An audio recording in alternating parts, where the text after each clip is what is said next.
وعلیکم السلام ورحمۃ اللہ وبرکاتہ۔ بسم اللہ الرحمن الرحیم والصلاة والسلام علی سید المرسلین، اما بعد فاعوذ باللہ من الشیطان الرجیم۔ بسم اللہ الرحمن الرحیم۔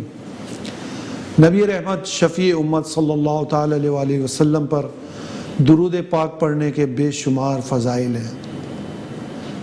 آقا کریم صلی اللہ تعالی علیہ وسلم کا فرمان ہے کہ جس نے مجھ پر 50 مرتبہ درود پاک پڑھا، کل بروز قیامت میں اس سے مصافحہ کروں گا، یعنی ہینڈ شیک کروں گا۔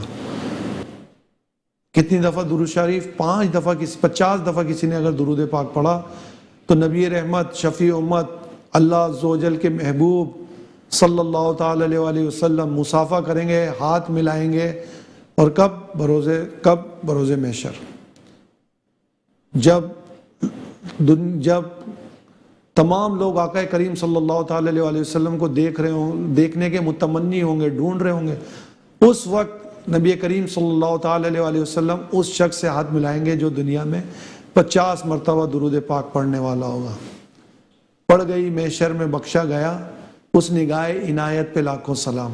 تو نبی کریم صلی اللہ تعالی علیہ وسلم پر درود پاک پڑھنے کا اپنا معمول بنائیں، اپنی عادت بنائیں، اور نہ صرف خود بلکہ اپنے دوستوں کو، اپنے بچوں کو اس کی ترغیب دیں کہ گاڑی پہ چلتے ہوئے، بڑا ہمارے پاس وقت ہوتا ہے، بس میں بیٹھے ہوئے، موٹر سائیکل چلاتے ہوئے، یا کہیں بھی سفر میں آقا کریم صلی اللہ تعالی علیہ وسلم پر درود پاک پڑھتے رہیں۔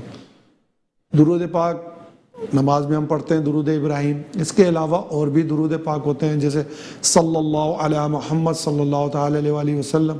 تو کسی نے صلی اللہ علی محمد بھی کہا تو یہ بھی درود پاک ہے۔ ناظرین، ہم آپ کے لیے رمضان المبارک میں پروگرام لائے ہیں آسان زندگی۔ جی ہاں، آسان زندگی، اور آج اس میں رمضان المبارک کی مناسبت سے ہمارا پہلا جو پروگرام ہے وہ ہے رمضان کی آمد، رمضان کی تیاریاں، ہاؤ ٹو سیلیبریٹ رمضان۔ اس پروگرام کے حوالے سے گفتگو ہوگی۔ آسان زندگی کا مطلب یہ ہے کہ کس طرح ہم اپنے معمولات کو آسانی کے ساتھ گزار سکتے ہیں، دنیا بھی اچھی کر سکتے ہیں اور اپنی آخرت بھی اچھی کر سکتے ہیں۔ رمضان المبارک برکتوں، رحمتوں کا مہینہ ہے، اللہ عز و جل کا مہینہ ہے، اس کے پیارے محبوب صلی اللہ تعالی علیہ وسلم کا مہینہ ہے، گناہ گاروں کی مغفرت کا مہینہ ہے، گناہ گاروں کو جہنم سے آزادی ملنے کا مہینہ ہے، رب کی رحمت کا مہینہ ہے، فقیروں، مسکینوں، بیواؤں، یتیموں، غریبوں کی غمخواری کا مہینہ ہے۔ یہ مہینہ بڑی رحمت والا ہے، اس میں رزق بڑھا دیا جاتا ہے، اس میں شیاطین قید کر دیے جاتے ہیں، اس میں جہنم پر تالے ڈال دیے جاتے ہیں، اور اس میں جنت کو سجایا جاتا ہے۔ پورے سال رمضان المبارک کے لیے جنت کو سجایا جاتا ہے۔ اور جب رمضان المبارک کی پہلی رات آتی ہے تو جنت کے درختوں سے ایک ہوا چلتی ہے جس کا نام ہے میسرہ۔ جب یہ ہوا چلتی ہے تو جنتی حوریں اونچے اونچے محلات پہ آ کے کھڑی ہوتی ہیں اور پوچھتی ہیں دروغہ جنت حضرت رضوان علیہ السلام سے کہ آج کون سی رات ہے؟ تو وہ کہتے ہیں آج رمضان المبارک کی پہلی رات ہے۔ تو وہ تمنا کرتی ہیں کہ اور دعا کرتی ہیں کہ اللہ عز و جل ہمارے لیے نیک شوہروں کو منتخب فرما، ان میں سے ہمیں نیک شوہر عطا فرما۔ یہ رمضان المبارک کے لیے کون دعا کر رہے ہیں؟ بڑی بڑی حوریں، حور العین جنہیں کہا گیا ہے۔ یہ رمضان المبارک کی پہلی رات ہے۔ اسی طرح اب جب رمضان المبارک میں اگر کوئی شخص ایک سجدہ کرتا ہے، اس کا انعام پتہ کیا ہے؟ اس کا انعام یہ ہے کہ اللہ عز و جل اسے 1500 نیکیاں عطا فرماتا ہے۔ نہ صرف یہ بلکہ جنت میں اسے ایک گھر عطا فرمائے گا جو اتنا بڑا ہوگا کہ اس کے 60,000 دروازے ہوں گے، اور ہر دروازے کا پٹ سونے کا ہوگا اور اس پہ سرخ یاقوت لگے ہوں گے۔ آپ نے سوچا ایسا گھر؟ آپ کو شاید خواب میں بھی نہ آیا ہو. جی ہاں، یہ جنت میں عطا ہوگا. اور کس کو عطا ہوگا؟ جو رمضان المبارک میں رب کی عبادت کرے گا. نہ صرف یہ، بلکہ ایسا درخت ہوگا جنت کے اندر جس کے اوپر، جس کے سائے میں اگر ایک گھوڑ سوار 500 سال تک کے چلتا رہے تو اس کا سایہ ختم نہ ہوگا. یہ میرے رب کی رحمت ہے. یہ میرے رب کی رحمت ہے روزداروں کے لیے. یہ میرے رب کی رحمت ہے ان لوگوں کے لیے جو رمضان المبارک میں رب کی عبادت کرتے ہیں. اللہ عز و جل کا مہینہ ہے، اس کے پیارے محبوب علیہ الصلوۃ والسلام کا مہینہ ہے. اس میں نیکیوں کو بڑھا دیا جاتا ہے، نیکیوں کا اجر و ثواب بے انتہا بڑھا دیا جاتا ہے. فرض کا نفل کا ثواب فرض کے برابر، فرض کا ثواب 70 گنا بڑھا دیا جاتا ہے. ایک بار سبحان اللہ کہیں تو 1,00,000 سبحان اللہ کہنے کا ثواب ملتا ہے. اب رمضان المبارک کا آج پہلا دن ہے. اب اس میں ہمیں اپنی تیاریاں بھی کرنی ہے. اور تیاری کس طرح کرنی ہے کہ ہم نے اپنا کوئی روزہ بغیر شرعی اجازت کے نہیں چھوڑنا ہے. یاد رکھیے، اگر کوئی شخص بغیر شرعی اجازت کے روزے کو ترک کر دے گا تو پھر وہ ساری زندگی بھی روزہ رکھتا رہے، وہ اس کا ثواب نہیں پا سکتا. پوری زندگی بھی اگر وہ روزہ رکھ لے تو صرف ایک روزہ چھوڑنے کا.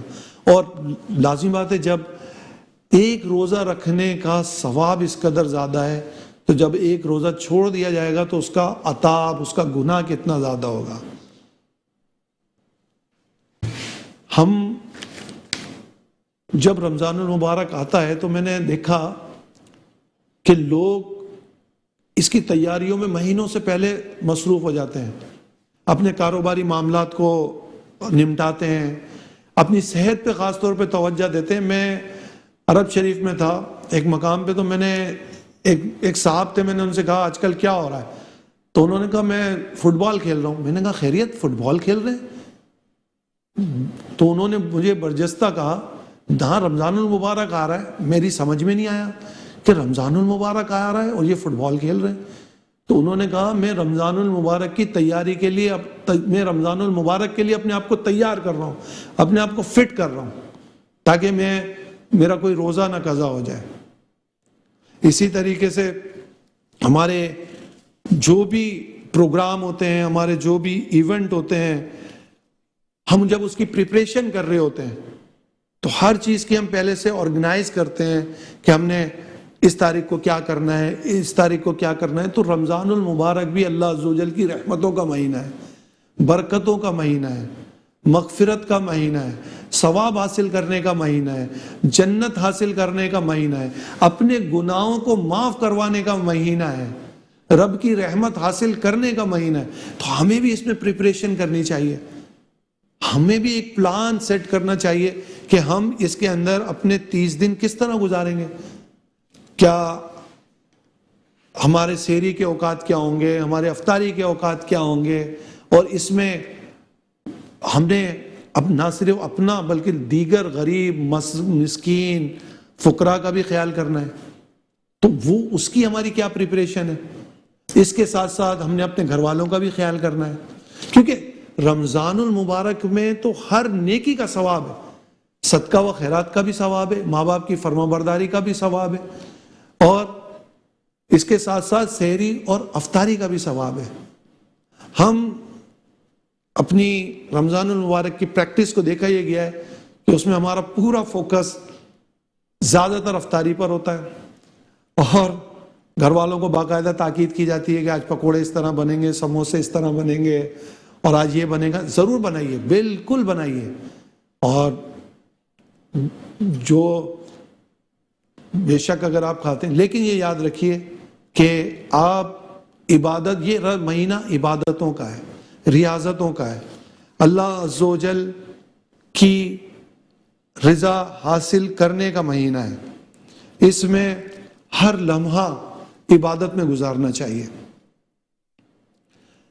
جب رمضان المبارک شروع ہوتا ہے تو تمام شیاطین کو قید کر لیا جاتا ہے، شیاطین کو جکڑ لیا جاتا ہے، شیاطین بند کر لیے جاتے ہیں.